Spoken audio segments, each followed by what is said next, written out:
Dear friends, अक्सर ऐसा कहा जाता है कि स्थितियां जितनी संघर्षपूर्ण हो, इंसान का व्यक्तित्व उतना ही उभर कर सामने आता है। सोना जब अग्नि में तपकर निकलता है ना, तो उसमें कुंदन से दमक आ जाती है। अक्सर ये भी कहा जाता है कि घिस घिस कर ही पत्थर शालिग्राम बनता है, जिसकी पूजा होती है। तो फ्रेंड्स, संत सखूबाई जो थी, उनका जो चरित्र था वो ऐसा ही था। तो फ्रेंड्स, आगे आने वाले 7 मिनट में मैं आपको एक बहुत ही सुंदर कथा सुनाऊंगी जो आपको बहुत पसंद आएगी। तो प्लीज़ वीडियो को स्किप मत कीजिए और इसे शुरू से लेकर एंड तक ज़रूर देखिए। तो फ्रेंड्स, एक बार की बात है, बहुत पहले की बात है। महाराष्ट्र में एक गांव था। वहाँ एक ब्राह्मण परिवार था। उसमें कुल 4 लोग थे, सास, ससुर, पति और चौथी थी संत सखूबाई।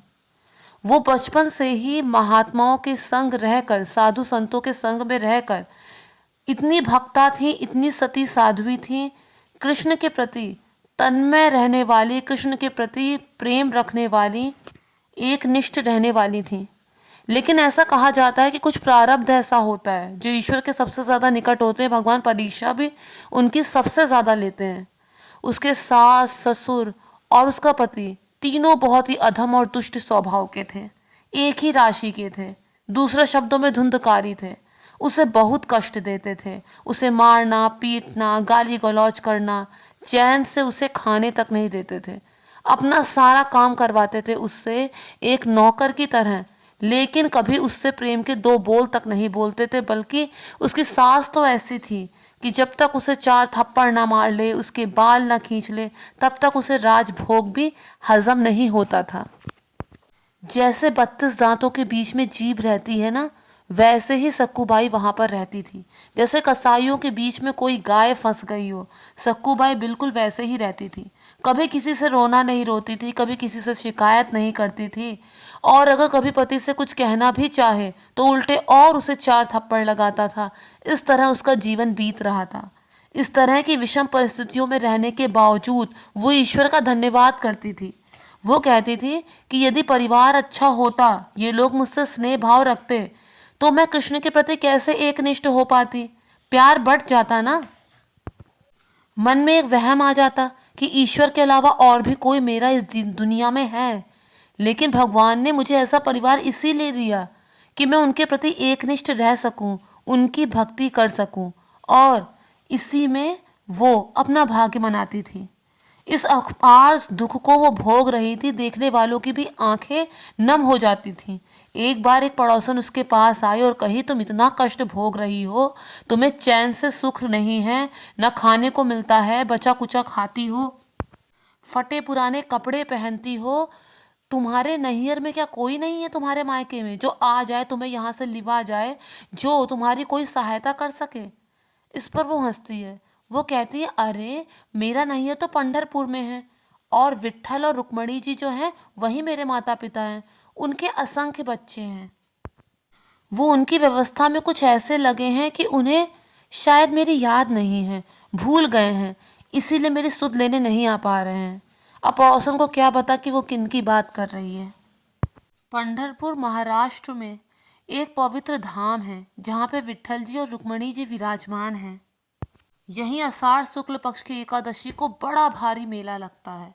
लाखों श्रद्धालु विट्ठल जी और रुक्मणी के दर्शनार्थ वहां पर जाते हैं। सकुबाई ने जब देखा तो उसकी ईश्वर से मिलने की, विट्ठल और रुक्मणी जी से मिलने की जो ललक थी, वो और भी ज्यादा प्रज्वलित हो गई। पूछ कर जाऊंगी तो कोई जाने देगा नहीं, मार पिटाई यही सब होगा। तो उसने क्या किया, वो पानी भरने के लिए कृष्णा नदी के तट पर गई और वहां से सीधे पंढरपुर के लिए चल पड़ी। सभी भक्तगणों के साथ भजन गाती हुई, कीर्तन करती हुई, भगवान के भजन को करती करती वो नृत्य करने लगी। और वैसे ही वहां पर वो भीड़ के साथ पंढरपुर की तरफ चल पड़ी। एक दुष्ट पड़ोसन ने देख लिया और जाके सास से शिकायत लगा दी कि अरे वो तो पंढरपुर जा रही है। सास को बड़ा क्रोध आया। समझाया अपने लड़के को, कहती थी ना कि ठीक नहीं है, देखा क्या कर रही है, वो क्या गुल खिला रही है। ऐसा बोलते हुए डंडे तैयार किए गए और तीनों चील कौवों की तरह उस पर टूट पड़े। रास्ते भर गाली गलौज, डंडे मारना। उसके बाद घर लाकर उसे खूब पीटा।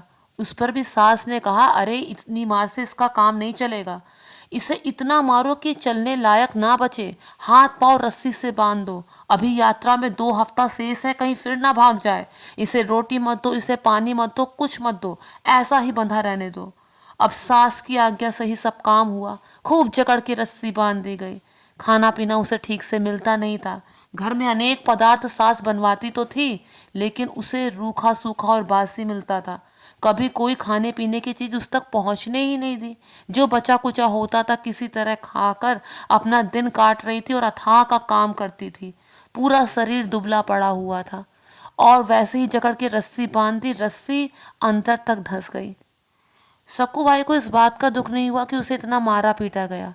उसे खुशी इस बात की थी कि पहली बार भक्तों की टोली में वो सम्मिलित हुई, संकीर्तन में सम्मिलित हुई और वो ईश्वर के भजन को गा गाकर सबके साथ भक्तों के साथ नाच उठी। उसे उसी बात का सुख था कि मुझे पहली बार कीर्तन करने को मिला। लेकिन उसके मन में एक टीस रह गई, क्या कभी पंढरपुर नहीं जा पाऊंगी? क्या कभी विट्ठल और रुक्मणी जी को एक नज़र नहीं देख पाऊंगी? मैं क्या कभी इस नरक से छूट नहीं पाऊंगी? कब अपने ईश्वर को देखूंगी? कब अपने प्रभु को देखूंगी? क्या जिंदगी ऐसे ही बीत जाएगी?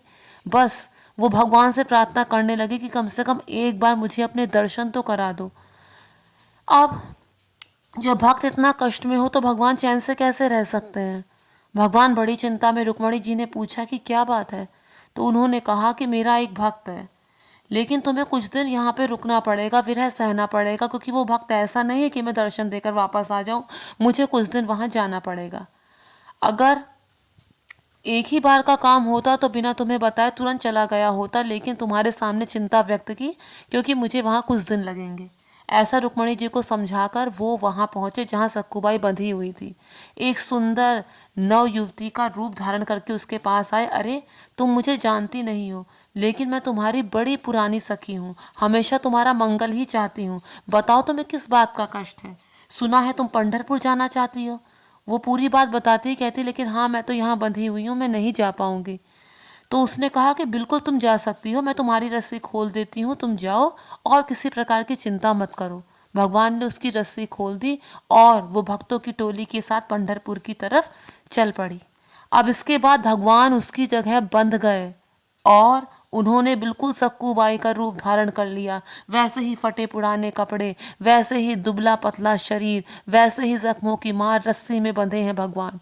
अब सब लोगों को तो यही लगा कि यही सक्कूबाई है। सब आते, 4 हाथ उसको मारते, अब भी जाएगी पंढरपुर, नाम लेगी वहां जाने का, बड़ी भक्ता बनती है, अरे ढोंग करती है, आडंबर है। इस तरह से सब बोल बोल कर जाते, खास तौर पर सास। अब इसके बाद क्या हुआ? 14 दिन तक उन्हें उसी तरह से बांधे रखा हुआ, न खाना दिया न पानी दिया। 15वें दिन पति को थोड़ी दया आ गई। दया क्या आई? अपनी गृहस्थी का डर सताने लगा कि ये अगर मर गई, 14 दिन से ना खाना दिया है ना पानी दिया है, दुबला शरीर अलग पड़ा है, जख्म अलग हैं, अगर ये मर गई तो दूसरा विवाह हमारा होने वाला नहीं है, क्योंकि हमारी सुतकीर्ति तो पूरे गांव में फैली है। भले अपने मुंह से ना कबूल करे, अंदर से तो पता है कि वो लोग कहाँ कहाँ गलत हैं।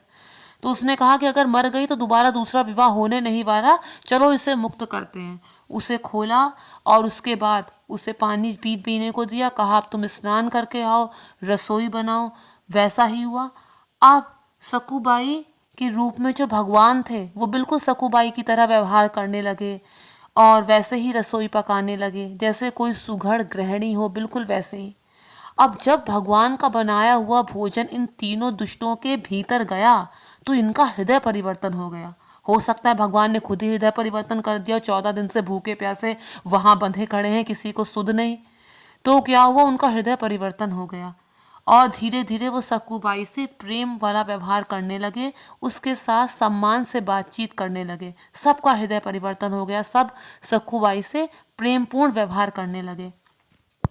इधर सक्कूबाई जो पंढरपुर गई थी वो नाम कीर्तन करते हुए उन्मुक्त नाच रही हैं, भगवान का भजन गा रही हैं। ऐसा आनंद जीवन में कभी नहीं मिला, मानो जीवन ही सफल हो गया हो, ऐसा सक्कूबाई को लग रहा है।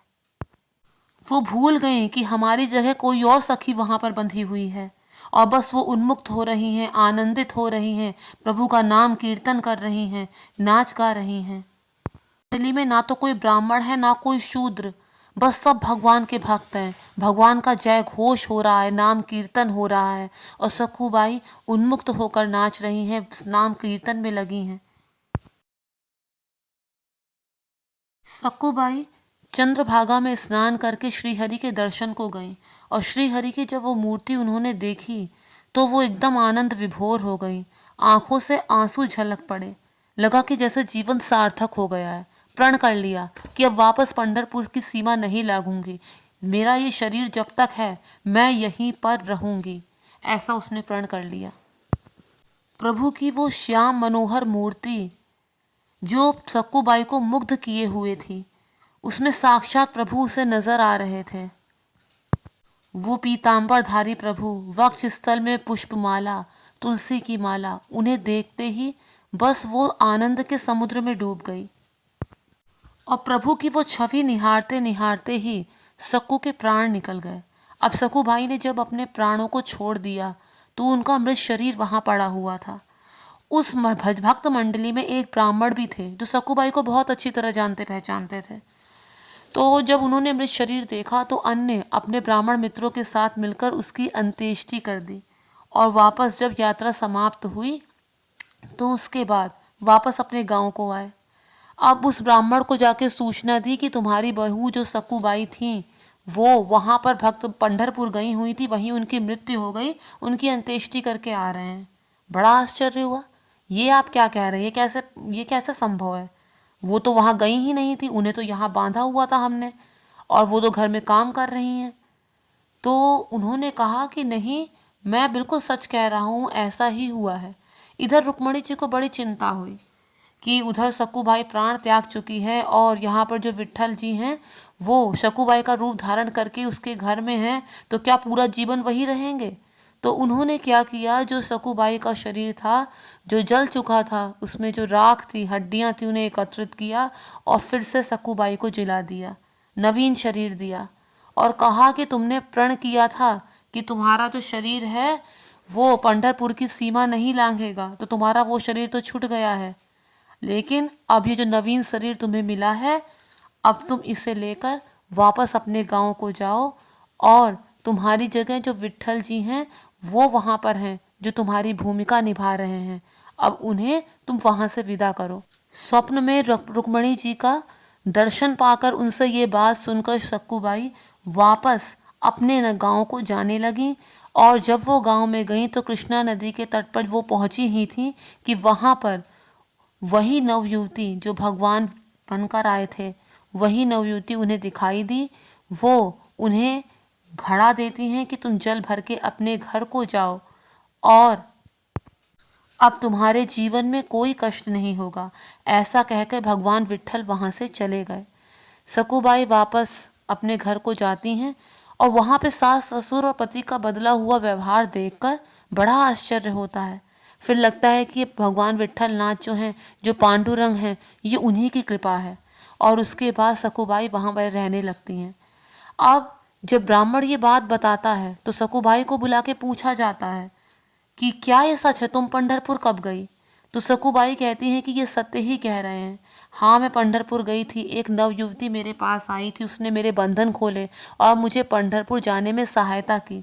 वहाँ भगवान के मैंने दर्शन किए और उसके बाद एक ऐसी बेहोशी आई और जब मैं उठी तो मुझे रुक्मणी जी ने दर्शन दिए और उन्होंने मुझसे कहा कि मेरी जगह भगवान विट्ठल जो हैं वो तुम्हारी भूमिका निभा रहे हैं। अब जब सास ससुर और पति ने ये बातें सुनी तो उन लोगों ने सकुबाई के चरण पकड़ लिए कि भगवान की इतनी बड़ी भक्ता जिसके अधीन स्वयं भगवान है, हम उन्हें पहचान ना सके और उनके साथ इतना दुर्व्यवहार किया। वो अपने किए कि उनसे क्षमा मांगने लगे। सकुबाई ने सबको क्षमा किया और उन्हें धर्म का उपदेश दिया। उसके बाद सकुबाई के ही बताए हुए मार्ग पे चलकर वो सब लोग भी भगवत धाम को प्राप्त हुए। उनके अपराध क्षमा नहीं होते कभी, लेकिन इसलिए क्षमा हुए क्योंकि सकुबाई ने उन्हें माफ़ कर दिया था। तो फ्रेंड्स, मैं उम्मीद करती हूँ आप लोगों को मेरी ये कथा पसंद आई होगी। अगर पसंद आई हो तो मेक श्योर मेरे चैनल को सब्सक्राइब, वीडियो को लाइक और शेयर ज़रूर कीजिए। Thank you friends, thank you so much.